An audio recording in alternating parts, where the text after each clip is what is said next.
Како и се останато во Република Македонија, институцијата председател на држава е тотално деградирана.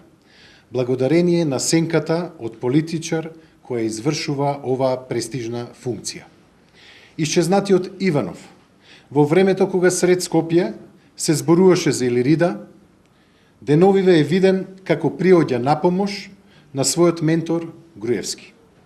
Со оваа динамика на сервилни активности од угледната функција председател на држава Ѓорги Иванов, лека полека му ја одзема функцијата портпарол на ДПМН на господинот Александар Бичиклиски.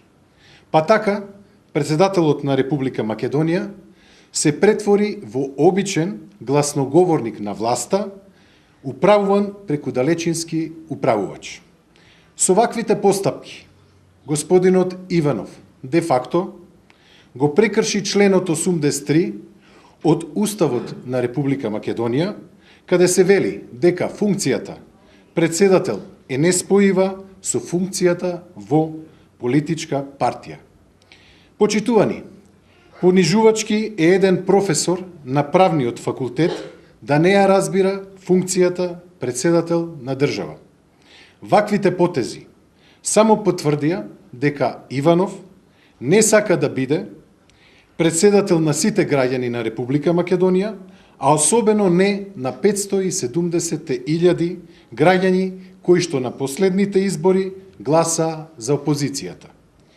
Трагично е тоа што и председателот Иванов се вклучи во погребот на починатата македонска демократија, не осудувајќи ја агресијата и окупацијата на храмот на демократијата, собранието, од страна на извршната власт. Господине Иванов, изразивте жалење, а не го осудивте физичкото насилство и бркањето на новинарите од собранието. Молчевте за бруталното и насилничко исврлање на пратениците од собраниската сала. Дали ќе молчевте и доколку полицијата отвореше оган кон сопствениот народ, плашејќи се да не му сгрешите на ДПМН?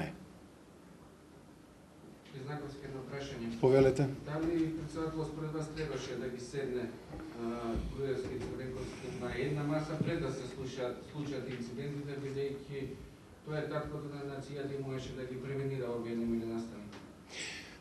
Па пред сега би кажал, би тргнал од себе, иако не сум гласал за господинот Иванов на последните председателски избори, меѓутоа, со неговиот избор, јас го почитам како председател. Меѓутоа, длабоко, лично сум разочаран и ние како партија сме разочарани од неговиот сервилен однос.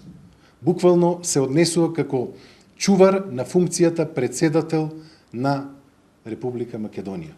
Председателот треба да се надрасне себе си, да ги надрасне сите тие моменти каде што представува само една политичка партија, да биде председател на сите нас, да ги повика на разум водечките партии во Република Македонија и да се најде соодветен компромис за конечно, легално, на мирен начин разгледување на буџетот на Република Македонија.